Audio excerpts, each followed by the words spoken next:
Comedic timing, it says a lot about a person's character and about their skill set. Have to be. That's one of the hardest things to do in the world of entertainment is to be a comedian with perfect timing. This woman mastered it so much so she's become an icon in her day. Yes. The one and only Suzanne Somers is back. Ow! Yes. I'm just gonna leave now. No, feels so good. No. I used to love those riffs though that they gave me. The one-liners and all that, yeah? I went to see Hello, Dolly the other night. Have you seen it with Bet? I haven't seen it with Bet. Okay. But yeah. There's I won't give it away. Okay. Like I always, I give away plots to things and I go, really, did I? But she does a riff, an eating thing. And as a comedian, I had envy. She just mastered. She nailed it, right? Yeah, because you feed off the energy of the audience, you know, and if they're going with you, just keep it going and keep it going. She's so great. Anyway, that's what a lot of folks say about you. No, thank you. Thank you. Maybe it was that comedic timing that helped you land this marvelous young man right here that you've been married to for over 50 years. I know. The one and only Alan Hamel is here too, man. What up? Wow. Yeah, man. No, it was really because I went to his hotel room the first night. Okay. That's People what happened. say, how do you God last? intended. How do you last 50 years? Go to their hotel room the first night. Did y'all the first day you met, or you went to his hotel room? No, I waited. He couldn't find me for a couple of days, but when he found me, he said, "Meet me in my hotel room." Say that. Pardon? Meet me in my hotel room tonight. Meet me in my hotel room tonight. Okay, would you go? You'd go. For him, yeah. For other people, maybe not so much. But you guys had I fell in love when I saw. Honestly, I fell in love when I saw him. You guys speak about in the book how it was love at first sight, and you met. I forgot what show it was, but on a set, and how you were just so stunned by her beauty, and the only thing that could fall out of your mouth was, "Can you please get me some coffee?" A romantic one-liner. Yes, really. I've never had great come-on lines. I thought even if I say, "Hi, I'm Alan Hamel," it's like, those little kids have those little pop guns. They pull the trigger, and a flag comes out that says "bang." Yeah. I always thought if I say, "Hi, I'm Alan Hamel," the flag will come out and say BS. That abbreviation, right? And so this book, Two's Company, a 50-year romance with lessons learned in love, life, and business by Suzanne Somers. This isn't the first rodeo you've been on in terms of literary. You've written a lot of books before. This day and age, relationships don't last this long. It's true. Why it's not? True. Suzanne, why not? I don't know, but there is a thing called chemistry, and we were supposed to be together. I know it. I don't like to be away from him. We spend every day together, every night together. We haven't spent a night apart in 37 years. Not one night have you spent apart. No. What a patient man. It's going to happen one of these days. It's going to happen. What's the secret, Alan? He was a huge star in Canada. He had like the Johnny Carson up there and late night talk show and the daytime talk show. And I was just nobody. And I couldn't believe that someone like him wanted to take out me. And I really... the day I met him, I said to my therapist, so it tells you what kind of frame of mind I was in at that time, that I met who I'm going to marry. I don't know why I said that, but I just knew it. And she said, with what I know about him, it would take 10 years. So it took 10 years. But, here we are. We have a great business together. Well, you talk about that in the book. Like you fought hard to have equality in pay for women actors, and you found that you were getting paid like 10 to 15 times less than male actors, right? And is that the reason? Big reason why you left Three's Company? No, I was fired. Oh, you were fired, but I was that fired the reason? for asking. For asking for the money, right? My contract was up. I had to renegotiate. Yeah. He goes in. But he didn't know right before that they had renegotiated for Laverne and Shirley, which was Laverne and Shirley, and they went in together. So they ended up with the huge salaries and back end. They decided before he even walked into the meeting, we have to stop this. We can't have women asking to be paid, parity with the men. So it wasn't even a negotiation. It wasn't, we want this, and they countered. It's none of that. They just said she's out. And he came home. And I thought, we'll meet in the middle somewhere. Yeah. And he said, you're out. But they got to put it in context, like you were the draw. That's what I thought. Yeah, that's what I thought. And all due respect to John, John Ritter, but you were the draw. Yeah. No, but that's why they canned her. because they didn't want women on the network asking to be paid what the men were making. I mean, think about it. It's 2017, right? Yeah. It's crazy. This was in 1980 or 81. Today they throw these guys in prison. Isn't there something called gender equality or gender something or other? Yeah. But also, John had been designated as the star of the show. I came in as an unknown, really grateful. I said something really stupid on day one. I don't know how I ended up here, but the only acting I've ever done was I got the lead in Guys and Dolls in high school. Not the right thing to say on a primetime network show on the first day. They all went, oh, and you could feel this is not where you come to learn. But I am a fast learner, and I was so good as Adelaide in high school that I got a scholarship to college, but then I got pregnant. Okay. And so now I'm a single mother, and in 1973, three things happened. I got a part in a movie called American Graffiti. Yes. I didn't know that was significant, to be the mysterious blonde in the Thunderbird. I got my first little book of poetry published, and I was discovered in the commissary at NBC by Johnny Carson. By Johnny Carson. Wow. I was the only one in the commissary. He walks right over to me and he says, "Hey, little lady, what are you doing here?" And I handed him my little book of poetry because I didn't have a picture or anything. Not as a come on. I didn't know what else to do. That was Wednesday. Friday night of that week, I made my national television debut, and I thought, oh my God, they love my poetry. And he said, and I wrote a bad check for my dress because I didn't own a dress, $75, right? And I hear Johnny say, "We've all been wondering who the mysterious blonde in the Thunderbird is. Well, we found her." And the curtain opened, and I was stunned because I had not seen the movie. Of American Graffiti. Yeah. Oh, so you were the mysterious blonde. I was the mysterious blonde. We had blonde. Henry Winkler come up here and talk about the movie. Yeah. And by some guy named George Lucas, who I didn't know who that was either. Yes. And he's told me in the trailer it was George Lucas and Francis Coppola and Cindy Williams and Ron Howard and Paul Le Mat and Harrison Ford. And George is talking about this is going to be an iconic movie. This is going to really have an effect. And I'm thinking, I don't think so. What a bunch of losers. Shows you how good my judgment is. So one of those, then Johnny started having me on every month. My little book of poetry became the best-selling book of poetry in America, along with Rod McEwen. And on one or many of those appearances, the president of ABC, who was Fred Silverman at that time, who was one of the last great gut programmers. You know, he'd see someone and go, "That's who I want." Didn't go to the sales force or anything like that. And they had tried 2 different Chrissy Snows and 2 different pilots, and they didn't test well.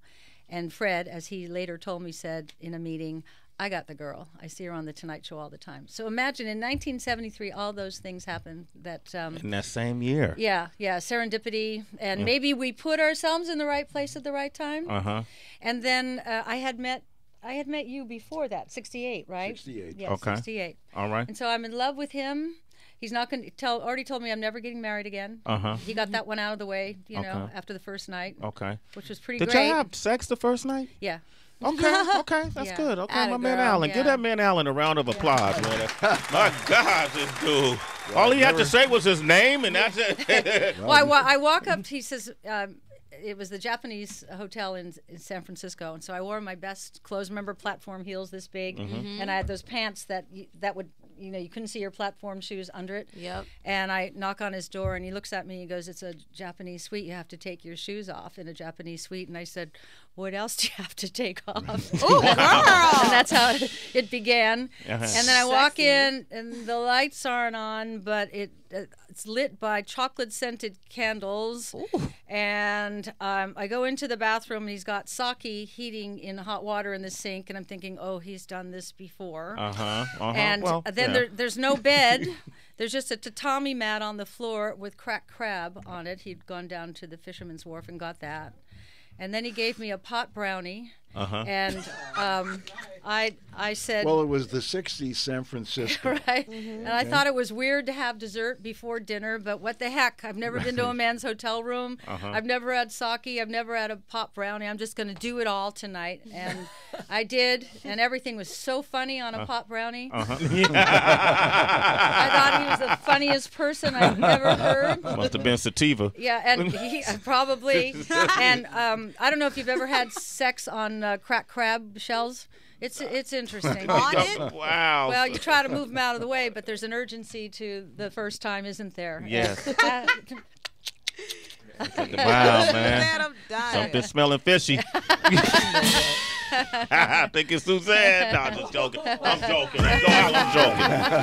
Stop that.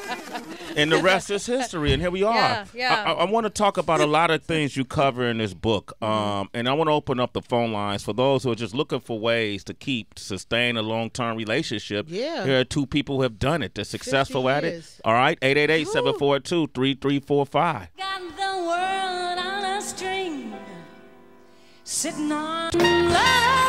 Suzanne Somers, Alan Hamel, both of them are here. Two's Company, a 50-year romance with lessons learned in love, life, and business. Let's talk about it. We got Diane Carson on the line. Good Hi, morning. Diane. Hey, D. Good morning, you guys. Good morning, team. First of all, I want to tell everybody to have a blessed day. Thank You you. too. And Thanks. my question is this.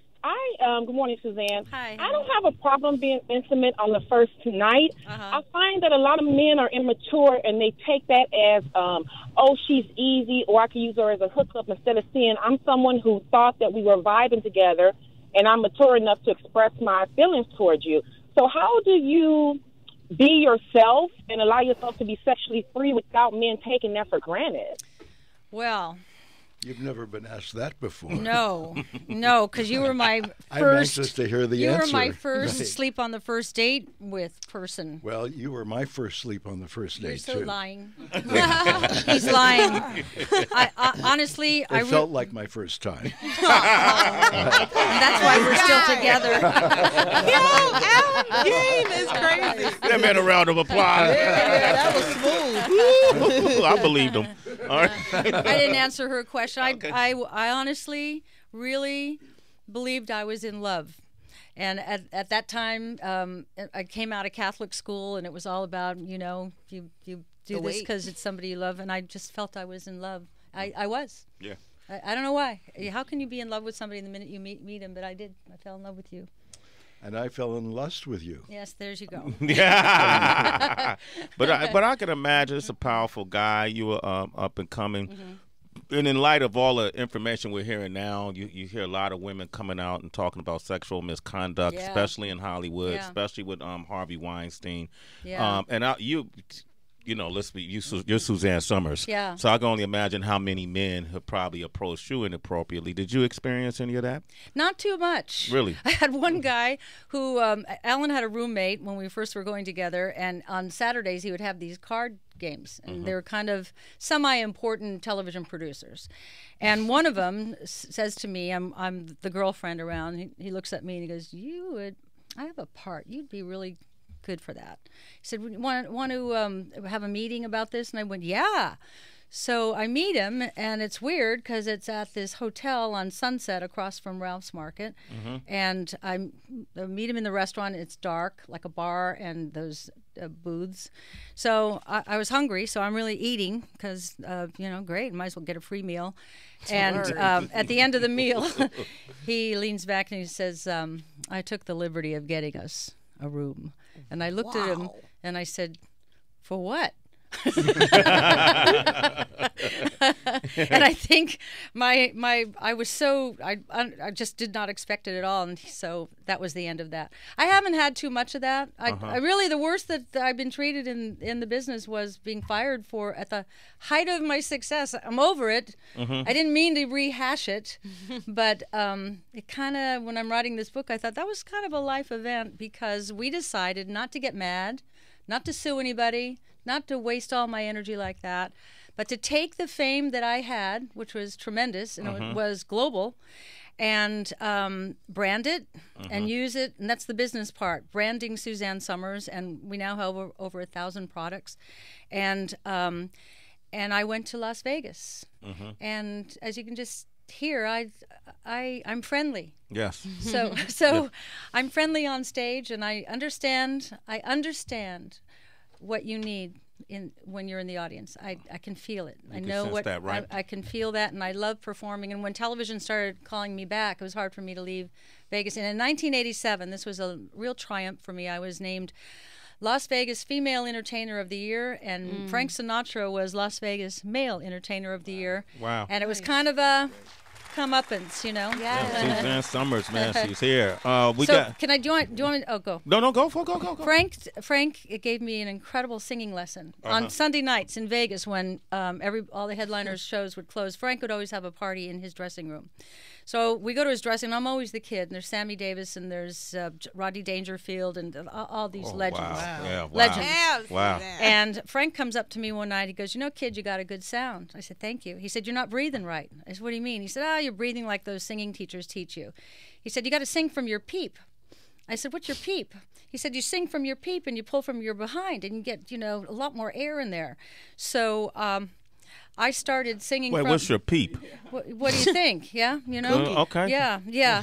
And the coochie? Yeah. Coochie, yeah. When she pulls from her behind, the entire band passes out from lack of oxygen.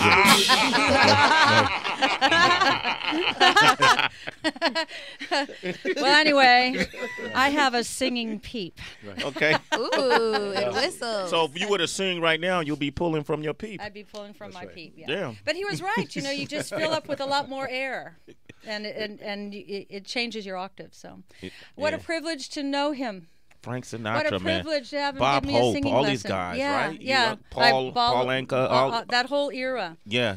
I was the last one in the era of Rat Pack and Vegas, as it once was, when there were the cabaret kind of shows like Sinatra did. And I don't know if any of you ever got a chance to see Sinatra on stage. On TV, but not on stage, yeah. He walked out with the drink and the thing, and you got the feeling that he was maybe a drink or two in, and then just rolled with it and talked to you and sang these great songs. He had all these great arrangements, Don Costa and Billy May and Gordon Jenkins, and all these amazing arrangements, by Jimmy Van Heusen.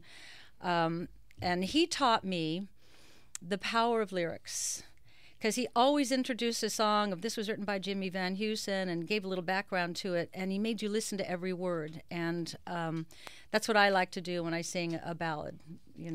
Just talk about tell a story. Tell a story. Tell the story. Can you imagine like the Migos or Uzi or these guys could tell that story before they do their song? No. All right, Susan. I can't see that. You never know, man. There's always something behind the lyrics. Lisa's on the line from North Carolina. Lisa. Hi, Lisa. Lisa. Hi. Hey. Hi. I just had a question. Suzanne, I've always been a huge fan of yours, so I'm excited to be able to speak to you. Thank you. But in the generation we live in, I know that you've been married for a very long time, and you've never taken on, I guess in the public, I haven't seen any references to your married name, and just wanted to know, how was that conversation in your household? What were Alan's thoughts about it, in terms of, hyphenating or dropping the Summers, or kind of just what that conversation was like, because, even Beyonce is hyphenated Carter. So just wondering, how that conversation went in your household and why you... It was a little awkward at first, but I'm getting used to being called Mr. Summers. I'm okay with it now. You got over that. Yeah. Right. It's okay. Kanye's called a Kardashian. But alliteration, SS, Suzanne Somers, it's just not as cool a name to be Suzanne Hamel, other than on documents. On documents. Yeah. So I am legally Suzanne Somers Hamel, but my showbiz name, and he doesn't care.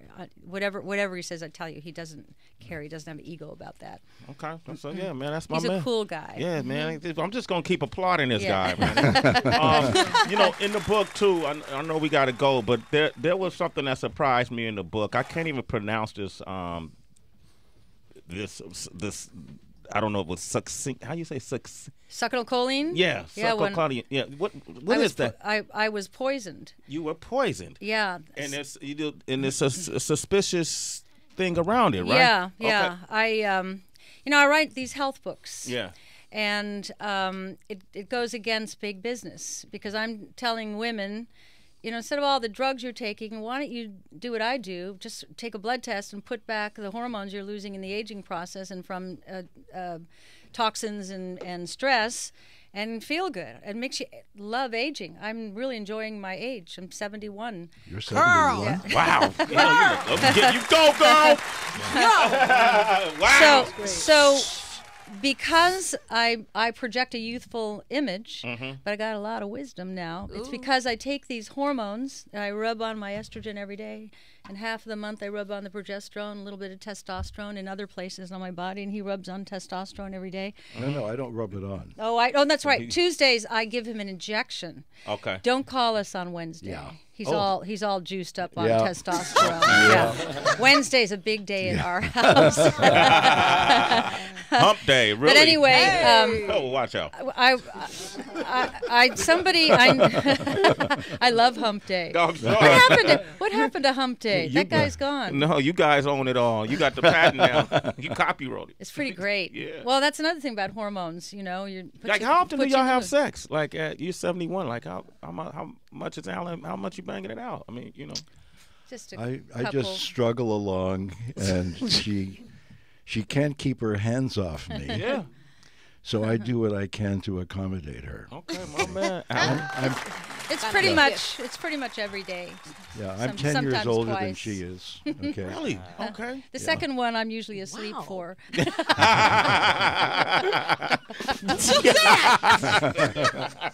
Wow. But Y'all are okay, funny but as hell. we Y'all got- need to be on TV now. Fuck Three's Company. Yeah, I know, right? So cute. Do you believe that with the pharmaceutical companies, who do you believe I poison? can't. You I can't think say. so. I think so, but I can't ever prove it. But How do you get it? right, it was in my drink, because I got halfway through my glass of Merlot, and the room started spinning. I became freezing cold. I can't even describe the cold. I broke out in welts all over my body. My hands started swelling. My feet started swelling. I started not being able to breathe. We flew home that night, and I thought, but I wasn't sure, I was in anaphylactic shock. And by the time I got to the emergency room when I got home, I was like this. And the ER doc comes out and goes, "Why can't you breathe? Why can't you breathe?" And I'm going, "I don't know." And began this nightmare where I was diagnosed with cancer. They said they'd never seen so much cancer in a human body. And it doesn't feel right in my gut. That's not what this is, but there 6 doctors over 6 days, and they finally cut open my neck to go in to take out a piece of one of the so many tumors in my chest they couldn't count them, and they all had masses in them. And it turns out I didn't have any cancer. And then they thought I had an infectious disease, tuberculosis, they said, or tuberculosis, Ebola fever, leprosy, or coccidiomycosis. And it was a really rough thing. And it turns out, doing hair tests, because ABC did a special calling succinylcholine the assassin's perfect drug. You always die from it. It puts you in an anaphylactic shock, welts all over the bodies, reads like cancer on a CAT scan, swollen extremities, blood clots, etc. But I was so healthy that my body fought it and fought it and fought it. And I thought, why would someone want to kill me? And I thought, if Suzanne Somers died of cancer, that would end the bioidentical movement forever. The natural hormone movement. They go, well, look, she took all those hormones and now she's dead. I think they must be very surprised, whoever did it, that I'm not dead. But the reason we could, it dissipates in the body. That's why it's the assassin's perfect drug. Yeah. But if you do a hair test, that's where residue stays, is in the hair. You would have trouble. Mike News. Yeah. I wouldn't know what happened to Anyway, him. I switched to tequila, and I want that bottle right in front of me. And I don't drink wine anymore because I don't know what's going on. So I've been a little paranoid. But I've grown to quite like tequila. And Alan and I date. We started out dating a couple of times a week, then 3 times. 4 times. We're I don't want alcoholics. I don't want to do it every night, but we have a couple of drinks together, most nights at Big Al's bar. That's what's up, man. Okay. And life is good. Life is good, Suzanne Somers. I love you, man. I love when you come up to the show, man. I always love you. Thank you for coming to Sway in the Morning. We appreciate it. Alan, you the man, bro. Yeah. Thank you, man. All right, you guys pick up the book, Two's Company, a 50-year romance with lessons learned in love, life, and business by two people who have done it very successfully. Yes. Up next, who we got, DB? Who we got coming up next, man? My man, DB. We got some people that are working with Janet Jackson on her new tour. All right, anybody's a Janet Jackson fan, 888-742-3345. Call us. We'll get you the inside scoop. It's Sway in the Morning, only on Shade 45.